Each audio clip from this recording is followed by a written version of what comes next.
What's up, everybody? Noble Comics here for round 5 of the Noble Comics Tournament of Power. This time between Hal Jordan, Green Lantern, and Broly from Dragon Ball Super. Before we get into that, let's take a look at the previous fight, which was Dr. Doom versus Thrag. And as we can see here, Dr. Doom will win and advance on to the next round. Here is the updated bracket. Now, let's get into today's fight, starting with Green Lantern. Now, I do want to clarify, this is Hal Jordan Green Lantern. This is not like Parallax. This is not Ion, not White Lantern, Hal Jordan, anything like that. Hal Jordan Green Lantern, straight up, post-crisis. I will make that note. But let's get into the stats here. So let's start with, as I always do, power output. Now, Green Lantern has always been one of the more powerful members of the Justice League.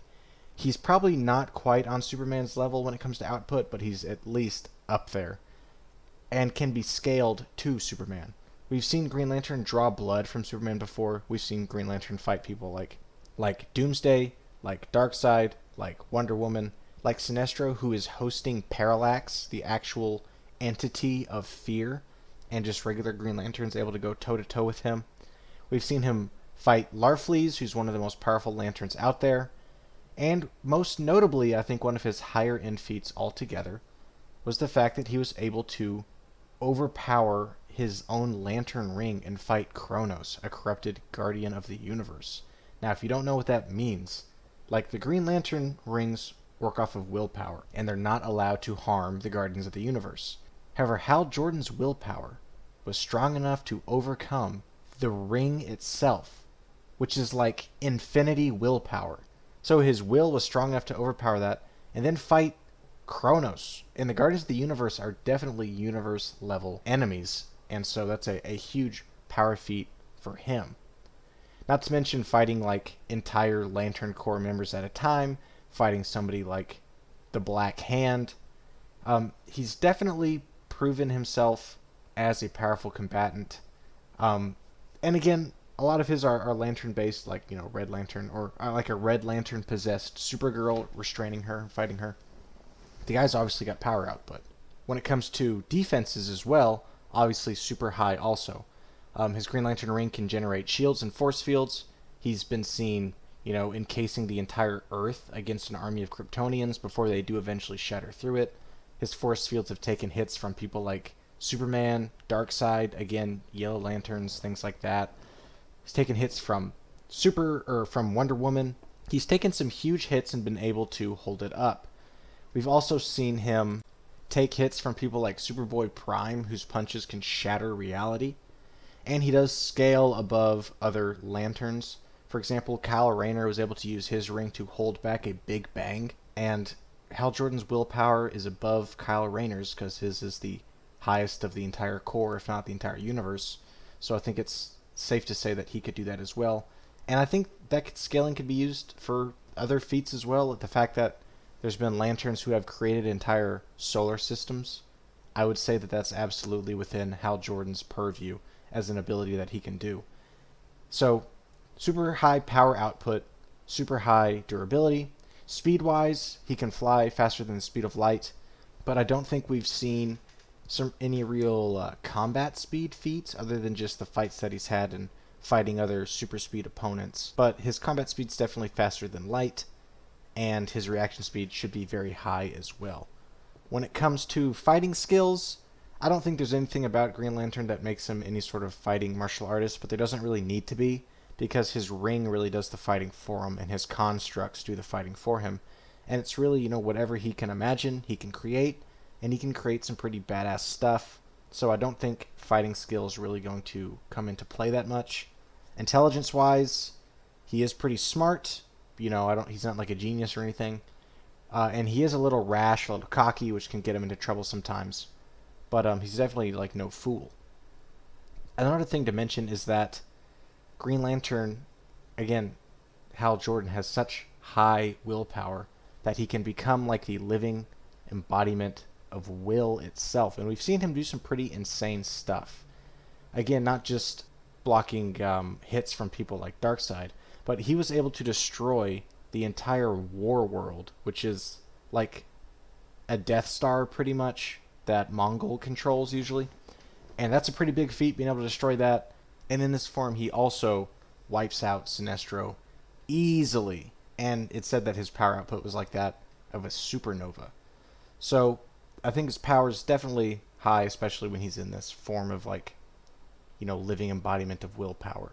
Not to mention his little other ring abilities like being able to warp space-time, open wormholes, stuff like that, translate languages. So it does have some other little treats like that. So overall, we are looking at a DC character who can trade blows with the strongest of the DC universe and take hits from them as well, but he can also fly, attack from up close, from afar, and really has limitless potential as far as power goes because he's got limitless willpower and a pretty active imagination. So he could conjure whatever he wants to be able to fight whoever he wants. Certainly makes him a dangerous contender. Jumping over to BROLY, we're going to be looking at BROLY from the Dragon Ball Super series, which is really just BROLY from the Dragon Ball Super movie. Now, there we saw BROLY, as far as power output goes, in his base form, fighting Super Saiyan God, Super Saiyan Vegeta, and Goku, and wiping the floor with them before he even goes into his legendary Super Saiyan mode. And it takes Gogeta Blue to put him down. Though I will say, once Vegeta and Goku turn into Gogeta Blue, BROLY never lands another hit on him for the rest of the fight. He just gets completely wiped. But his power output was great enough to wound them and seemingly overpower the both of them. Though I will say, if you watch the movie, they don't seem to be as wounded as, say, like a fight from the Tournament of Power. They're really just getting thrashed around, but they don't ever seem like they're gonna die from it. And I think that's especially seen whenever BROLY is fighting Golden Frieza. And in that movie, he's fighting Golden Frieza one-on-one for like an hour or an hour and a half while Goku and Vegeta do their fusion. And he's just getting absolutely pummeled, but he never dies or anything like that, which makes me think that maybe BROLY's output isn't quite as crazy as we may think it is. Durability-wise, obviously he's taking hits from Super Saiyan Blue, Goku, and Vegeta, and notably takes quite a few hits from Gogeta Blue before he is put down, which is very impressive. That's a huge durability feat, because he's getting hit hard enough that, reality is getting warped around him before he's put down for good. When it comes to speed, obviously BROLY is able to match the speed of Goku and Vegeta while they're fighting, though I will say combat speed is definitely lower as he doesn't trade blows with them like Goku and Vegeta might do with somebody like Hit. He's really just blocking until he has an opening and then he attacks. He doesn't really punch back and forth with Goku or Vegeta. So speed is probably a little bit lower.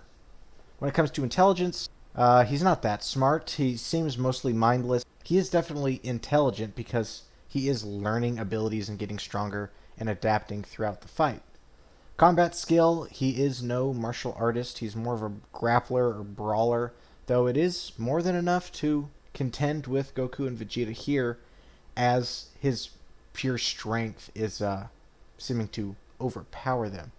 Energy output, he has some very powerful energy blasts. Again, able to contend with the likes of Goku and Vegeta in their blue forms. And that's pretty much it. The guy's a monster, absolute beast, savage, ravaging both of our strongest heroes, and they have to fuse together in order to stop him. Now, he doesn't fight anybody like Ultra Instinct Goku or Ultra Ego, so it's kind of hard to scale how he is around them. But I would wager to guess that he is below the both of them, but above Super Saiyan Blue. That said, how would the fight between the two go down? I think that these two are more evenly matched than maybe some people will assume from the beginning. I think as far as power output goes, Green Lantern might have the advantage. Because again, while BROLY is beating the crap out of Goku and Vegeta, they never really seem to be in peril. And I think, again, you look back at that fight with Golden Frieza, never really seems to be in danger of dying like he was against somebody like Jiren. Then you look at durability-wise, and that's where I think it is pretty close, because again, Green Lantern does have insane durability, being able to take hits from, again, people like Darkseid, Superman, etc. But Broly's able to take hits from Gogeta Blue, which probably I'd say is higher than someone like Darkseid. So Broly might have the edge there. Speed-wise, I don't think it's really going to be a big factor, purely because Broly doesn't really seem to have any combat speed or experience. He's mostly just this kind of grappler brawler, and as long as Green Lantern can keep his distance, he should be fine. And intelligence-wise, Green Lantern probably has the advantage. Now, the way I think that this fight's going to play out is early game, Broly. It's probably going to be like the movie. Early game, Green Lantern's probably going to be thrashing him. Broly's going to get stronger and stronger as the fight goes on. He goes into his legendary Super Saiyan mode, and then the real fight starts. And then maybe Green Lantern goes into his pure willpower mode, and they contend like that. And while it may seem like Broly has the power output advantage just because he's immediately scaling to Goku and Vegeta, I wouldn't underestimate Green Lantern. I think the guy is definitely universal level, able to easily inflict damage on people like Superman, and definitely I think could easily squish a planet with his ring, given his immense willpower. Not to mention that this isn't just like him shooting laser beams. He's, using constructs. The guy could make an entire planet arsenal to fight against Broly.